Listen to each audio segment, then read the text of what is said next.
Relationship లో ఉండే వాళ్ళకి మీరు ఇచ్చే అడ్వైస్ ఏంటి? నాకు అస్సలు తెలియదు.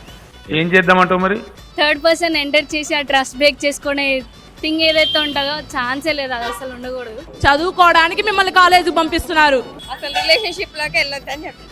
నువ్వంత హార్ష్ గా మాట్లాడుతుంది, నేను ఫీల్ అవుతాను. 2 మెంబర్స్ మధ్యలో అండర్స్టాండింగ్ ఉండాలి. First trust and understanding. తండ్రి కష్టపడి సంపాదిస్తున్నాడు, చక్కగా చదువుకుని మంచి పేరు తెచ్చుకుందామని లేదు. టైంకి తినడం, అరిగేదాకా తిరగటం.